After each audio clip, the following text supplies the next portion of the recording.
viewers, and welcome to the agenda here on NewZim TV. The country is bracing for general elections in 2023, and there's been a lot of talk from different political parties. Today with me in the studio is Mr. Wilbert Mubaiwa. He is the president of National People's Congress, and today he is here to discuss with us what made him want to start this political project, the background of the political party, what they aim to achieve, and where they are going as we look forward to the 2023 general elections. Welcome to the show. Thank you, Rizzi. First of all, I don't want you to call it my party. Yes. The idea was not mine. I had the idea in me, but it was never my idea that we come to where we are today. Sometime in 2018, after the elections, I had contested as an independent candidate. Then some people who thought that things needed to change came to my office and said, let's start something. In fact, they said, let's go back to my Mjuru's party, because I had been a member of the National People's Party. And they said, they actually said, come and lead the party, because we don't think my Mjuru is coming. I said, no, I cannot come and lead the party, because I resigned.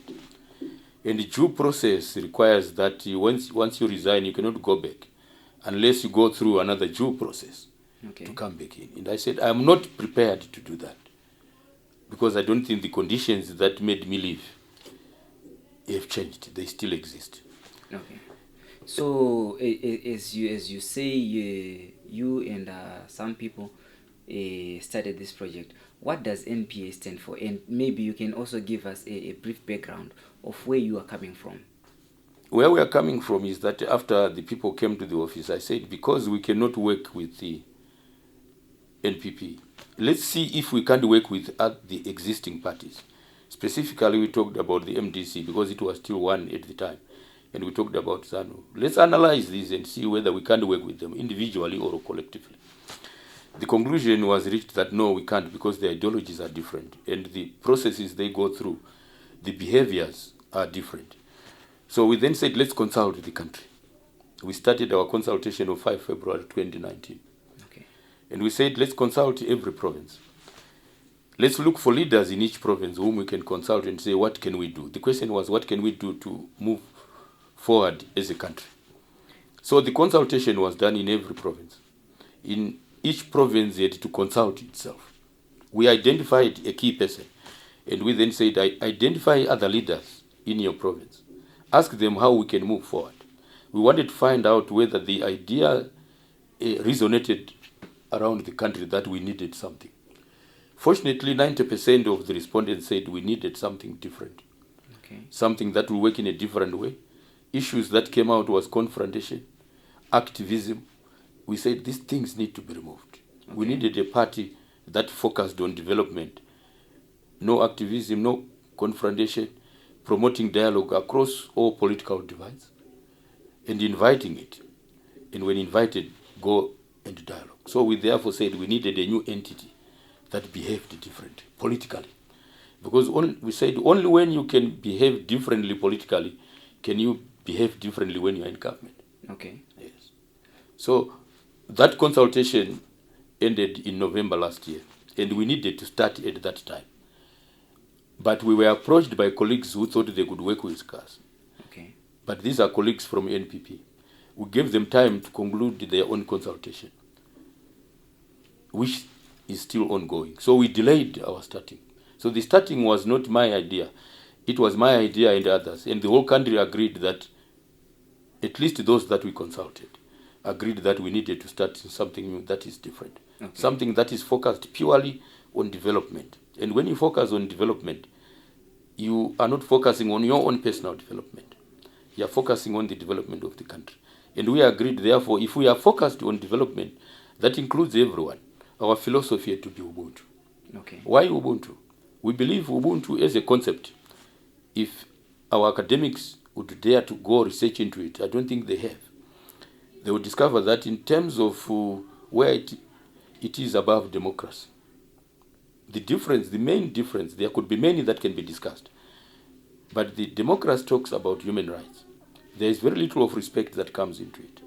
Ours starts at the level of respect, because you can't achieve human rights if you don't respect your neighbor.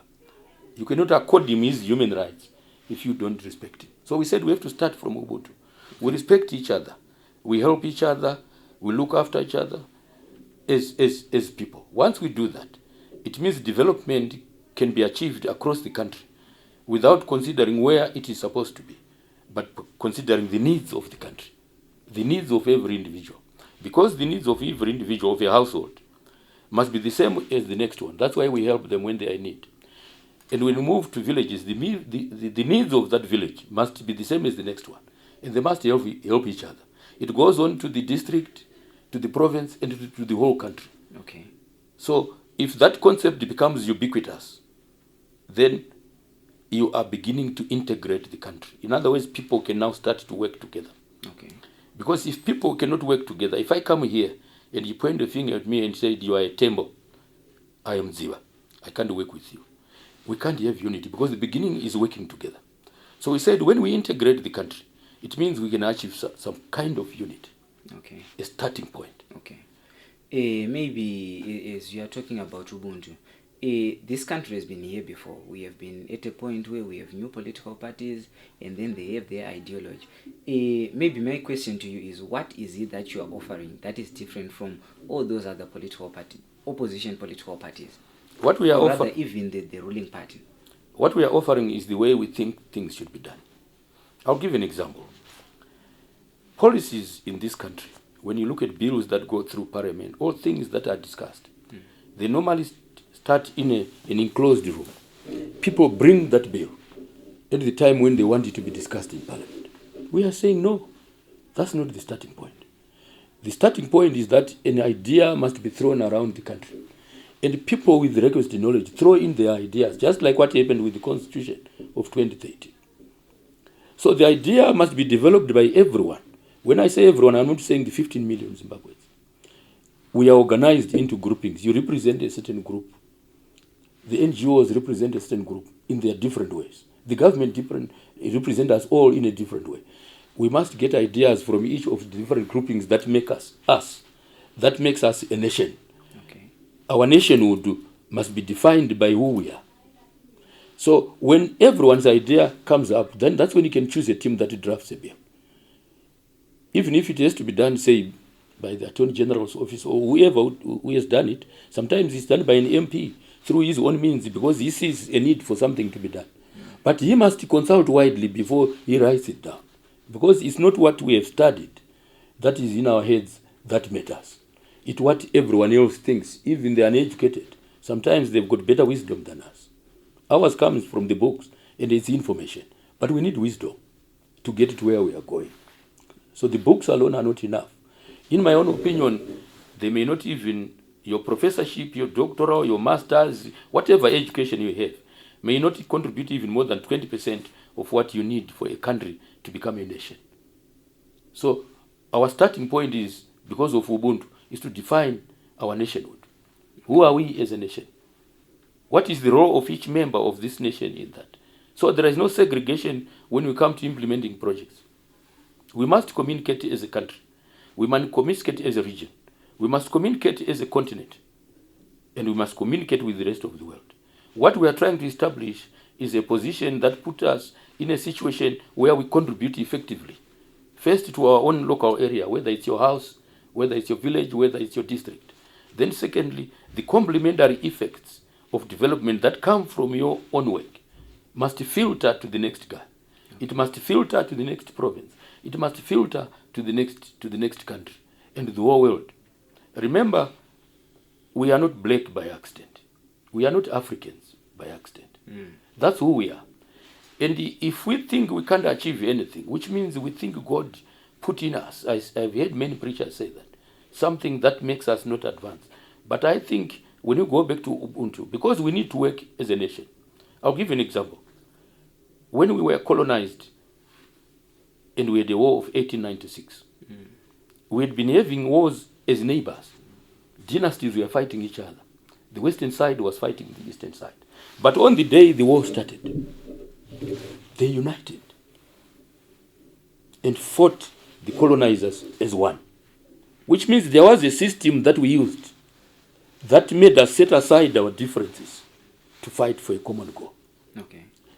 If we could achieve it in 1836, before there was a degree, before there was a diploma, before there was a certificate, if we could achieve it then, for the nation to come together and fight for something that is common to all of us, why can't we do it today with all the knowledge that we claim to have? Okay. You also mentioned that Zimbabwe is impeding development in the southern region when you were launching NPC. Can you shed more light on this, on what you meant, given that right now in South Africa there are xenophobia attacks, Zimbabweans are being chased away, Zimbabweans are being killed. Maybe what solutions would you proffer to this problem? I'll give you an example of a village. There was one house that could have, maybe that could afford to have tea in the morning during my times, and the other one couldn't. Young men from the house without would always sneak into the house with something, and they would have tea there. When you come back to your mother's house, she would beat you up. She would say, "Wangoenda kunokwata." It's not different from what is happening now. The people are going to South Africa or elsewhere in the world because we don't have enough to give to our people. But because South Africa itself is getting to a point where the people in there are not having enough as well, we become a reason for their problems. And we are a reason for their problems. Because if we had adequate services in this country, in whatever name you might call them, there would be no need for someone to say, "I no longer want to live in this country, I want to go to South Africa." There would be no need to occupy that space. But if we had enough of what we have, and South Africa had enough, we would visit each other as friends, and no one would worry about someone taking something from his house back to his house. So this whole problem, for me, is not because South Africans don't like other Africans. They do. They are also faced with impending poverty, or poverty amongst themselves. We have poverty amongst ourselves. So for me, the starting point is, the reasons for all those xenophobic attacks is poverty. Poverty that is creeping into African countries. Yes, we are where we are. South Africa is where it is, but it's moving, in my own opinion, in the direction that we've moved in. They will not get to where we are, in my own opinion. They've got an industry that is organized, an academic system that is organized, a research structure that is organized, some kind of governance which they try to follow. Yes, here and there they are failures. Where they are human beings, they are failures. But they are trying a lot. The ZANU Commission is an example of them trying to follow a particular system. I am not saying I support a certain side within that commission. But I am saying that the process, the fact that they are doing that process, they are going through that process, which means they realize there is a need for certain due processes to be followed for things to get back to normal. Okay. We have reached a stage where that doesn't happen as much as it should. For example, if someone is killed through an accident, a vehicle accident, and there are no actual reasons to explain why it has happened, there should be a commission of inquiry. It happens everywhere. It's an ordinary person. Yes. You need a commission of inquiry. Why has it happened? What might come out is that the road is designed very badly, and the engineers must be called to work. There is recklessness. Something must happen. In other words, we need to investigate every occurrence that should not occur for us to be called people. Because each one of us represents humanity in our own different ways. So if we leave things unattended that should be attended, then we'll get to where we are. And we might even become worse. So in other words, I am saying the governance system, the way things should be done, the investigation that should be done, whether it's at a family level, whether it's at a dynasty level, they must be done as they used to be done before. People used to sit and be judged.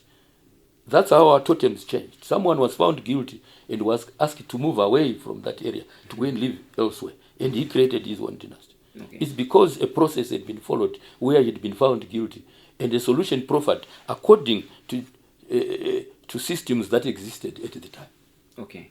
Yes. Zimbabwe is currently faced with so many challenges and so many problems. Right now, prices are soaring high, fuel prices, food prices, unemployment. what do you think is needed to be done to be able to turn all this turmoil around?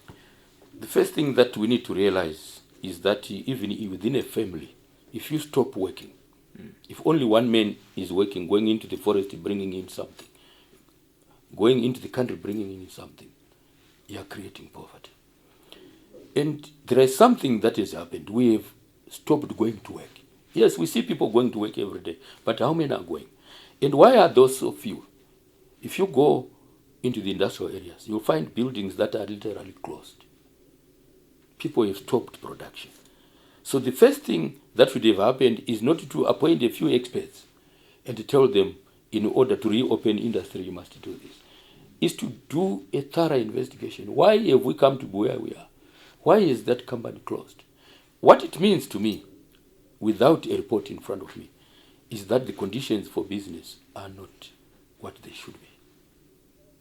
I'm not talking about after 2018. I'm talking about after the time when things started to go down. A government must investigate why we're employing less than a third of the people we employed in 1999. Because I think that was the height of our development. Even in terms, when you look at our roads, when you look at everything, we reached our peak in 1999, 2000, and then we started sliding. You can give various reasons, like the land reform, the war in the DRC, and other things that have taken place before that.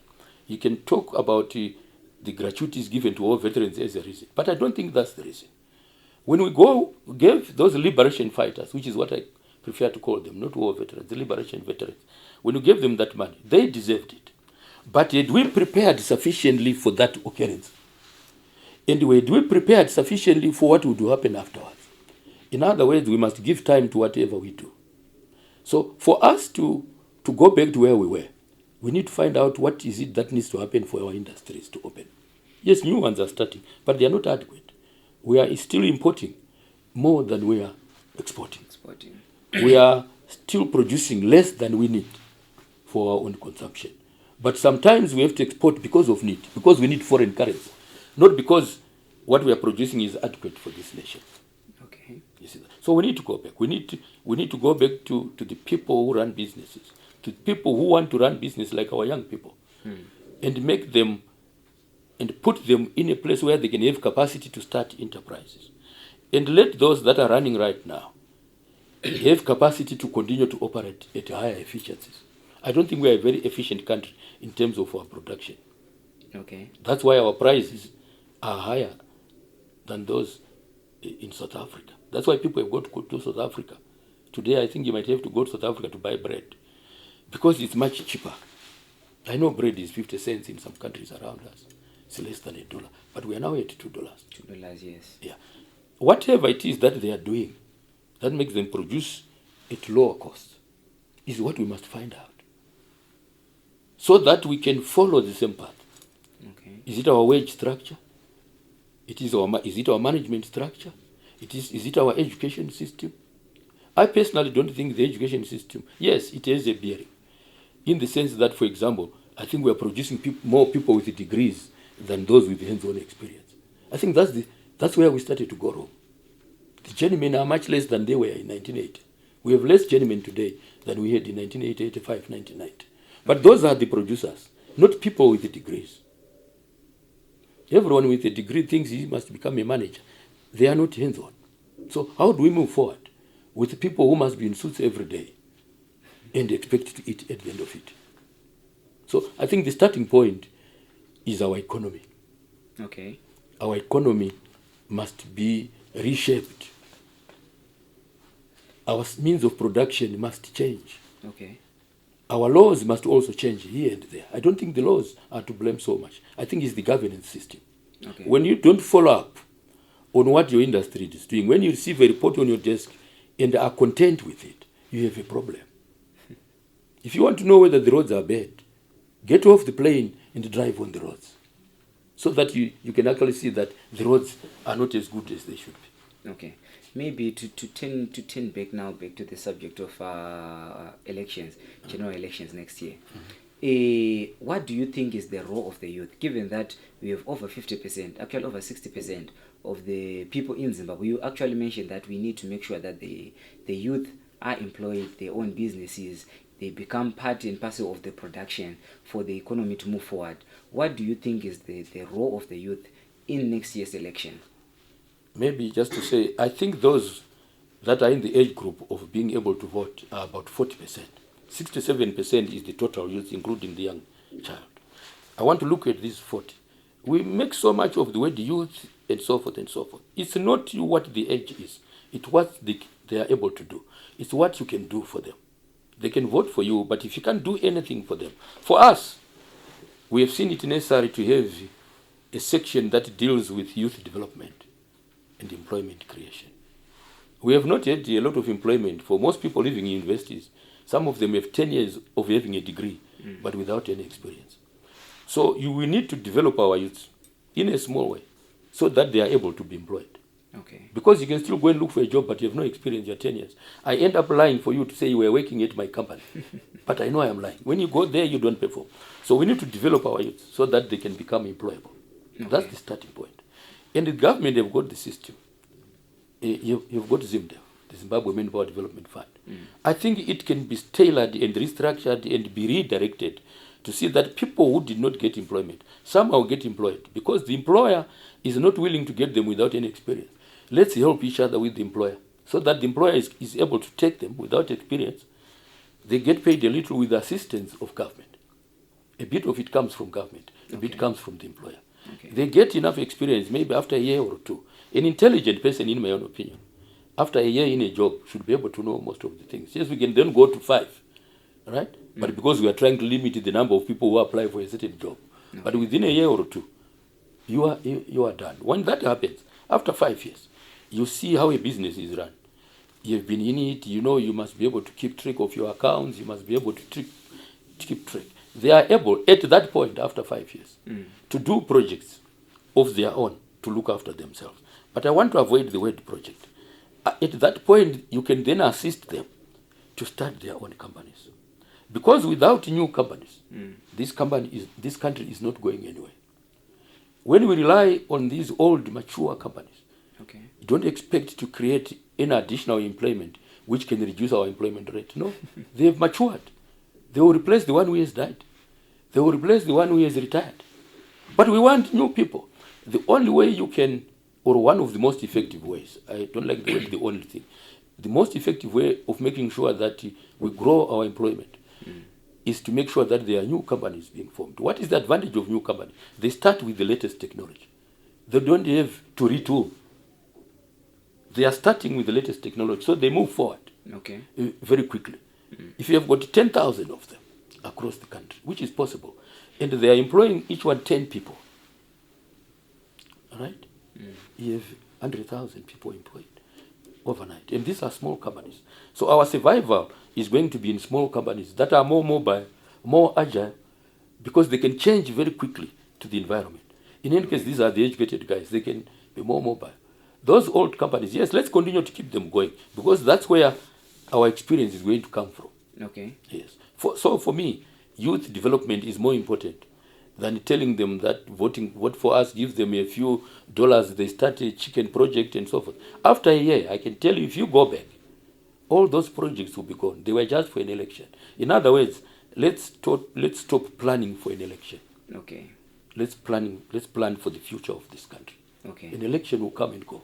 Okay. So maybe as we draw close to the end of our session, there's been a lot of talk. I asked this question because it's feedback from the live broadcast we had when you were launching a NPC.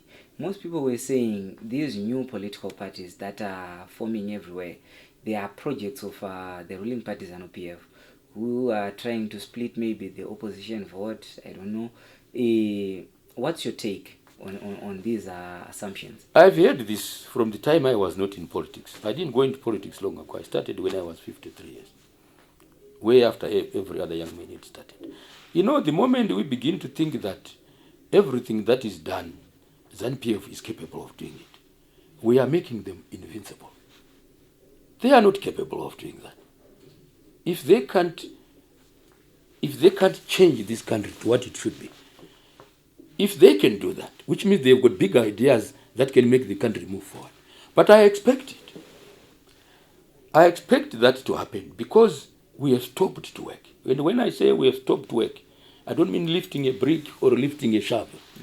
I mean we have stopped to think. Okay. Because we have been in this environment for so long. If you make money, we don't think it's because of you. We think it's because of someone else. If you fail, you never think it's because of you. You think it's someone else. If we don't do well, we think it's ZANU. ZANU is not that powerful. It's not that capable. ZANU is succeeding because of our weaknesses. And our first weakness is fear. We think you can't attack these people. No. Yes, people can say that. I will accept it. But I'll ask them to wait until we get to the election. If we are capable of changing this country, as I'm sure we will change this country, then they will go back to their own ways. It's part of the learning process. If they are making a mistake now by labeling me as MPF project, then they will learn from it and know that it's possible for a young man, an old man, or anyone, a woman, a young man, to come from somewhere and create a project that will change his life and the lives of the rest of the people. It's our mentality. We are used to it.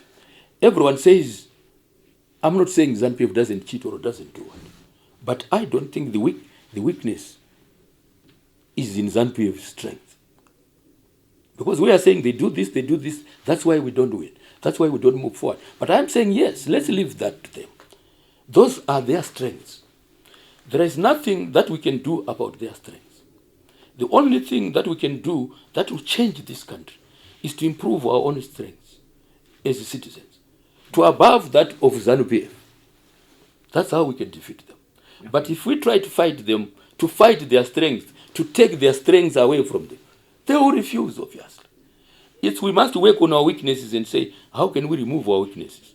How can we build on our strengths so that we are above ZANU-PF or we are at par?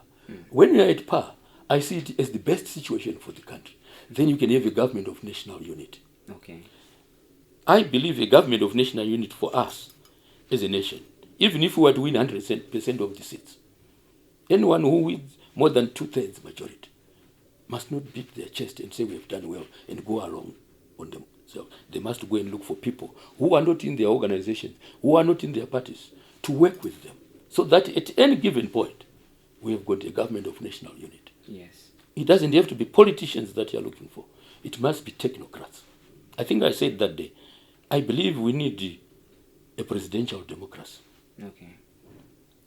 We don't, this parliamentary democracy where people are fighting each other is probably not the best. You need a system where a president of the country is allowed to pick anyone from anywhere to be part of his executive. Not necessarily those who are in parliament. Who are in the political party. Yeah, because your best people are not in parliament. Okay. The former mayor of Harare, Mchade Masunda, once said, democracy sometimes gives us the people that we don't want. And when you get politicians who are there because they manipulated individuals by giving them sweets and so forth so that they can vote for them, you have got the wrong people in parliament. And when you have got a parliamentary democracy where your ministers, the majority of them, come from people who won, those people must still go back to an election. Okay. They will favor themselves until that day. Okay. So they don't look at the whole country. Okay. But when you look at people who have nothing to do with any political party, to come and be executives in your government, to become the ministers and the secretaries, they don't look at the next election because they are not going to be competing. They will look at the whole country. So for us, that's the starting point. Okay. We may not achieve this now, but we can achieve it through employment, where we take people from across the political divides from everywhere to occupy important positions in the government. And to ask ministers to be capable of listening to technocrats. And to ask technocrats to be brave. Because from my own experience, a lot of the technocrats are cowards. They will follow what the minister says. Okay. And not advise the minister to go the other way. So we continue with that weakness. Okay. Because the guy is afraid that if I go against the minister, I might lose my job. We must give these guys the space to practice what they trained in. Okay. To practice what they are experienced in. Okay. And what their wisdom tells them. Okay. Yes. So as we close this session, what few words or your last words would you say to the Zimbabweans who are out there, who are looking for hope, what would you say NPC is here for? NPC is here to say the time has come. The time is now. It is your time. It is our time. And what does that mean? What it means is we want to go into a situation where, regardless of what vote we get, it must change this country. Okay. It must be a Makoni. Makoni changed the country in 2008, even though his name did not feature very well, because he made sure that ZANU-PF and MDC did not get 50+1%. But we are saying that's important because then it makes us recognize everyone. We are saying this is the time that we say everyone must participate in this country. Our planners must work effectively to plan this country for the next 100 years, for the next 50 years. Right now, I don't think we've got a plan for the next 50 years for this country. Okay. Where is the new town going to come from? Where is it going to be? Where is the new employment come from? And why? We need that amongst ourselves. Okay. Instead of talking about the bread and butter issues for the minister, for the MP, and for the president, where you say, what do I need? I need this much. I'm not saying that's what is happening, but I'm saying we need to move in a bold where we involve everyone and focus on development and not on issues that have nothing to do with the development. Okay. And make sure that everyone understands that he has a role to play in the development of the country. No one must feel left out. No one must feel that he's an outcast. So our policies are that each one from every corner of the country must be told that he has a voice. At some point, he's capable of becoming a president of this country, of becoming an executive. So because of that, each one must be made to see that they are important. Okay. And not just in terms of the words that we speak, but in terms of what we actually do after we get into government. Okay. Whether in a coalition, whether alone, whether is just MPs. Okay. But what we expect is that those that be must see the necessary reforms that need to be done. And most of these are not paper reforms. These are reforms that must happen in our heads. Most of the reforms that we're asking for, even if we put them on paper, they will not get into their heads. People will still continue to operate in a manner that they will. So, in other words, governance will not work. Okay. Where someone is bent on saying, I am the person. Okay. Yes. Okay, Mr. Mubaiwa. Unfortunately, because of time, we have to cut the conversation short. But I'm sure we will be seeing each other around, and all the best in your endeavors. And thank you so much for being on the agenda. Thank you. I hope I wasn't too emotional. It's something that makes me emotional at some point. Yeah, the love of one's country, it all makes everyone emotional. It is very important. Thank you very much. Thank you for your time. We didn't think we would be called in for an interview so early after we launched. But just a word, we are still building our structures around the country. We are still looking for leaders. Okay. We are not looking for supporters. We think they will come on their own. But we want leadership in every corner of the country, so that he can tell us what must be done. Okay. And we can listen. And we can advise him, no, this is what is. So we are looking for leadership at this point. Okay. So those who think they are leaders, this is their time. Okay. Because we think it's the country's time. Okay. Yes. Okay, Mr. Mubaiwa, thank you so much. Thank you. Thank you. Okay. So that was the president of National People's Congress. NPC. NPC, yes. Mr. Mubaiwa, he was here discussing about NPC, where it came from, how they plan on tackling the challenges that are bedeviling Zimbabwe at the moment. This is NewZim TV. Thank you for watching. For more, follow us on our Facebook page, our YouTube channel, subscribe and watch more of these videos. Thank you. See you next time.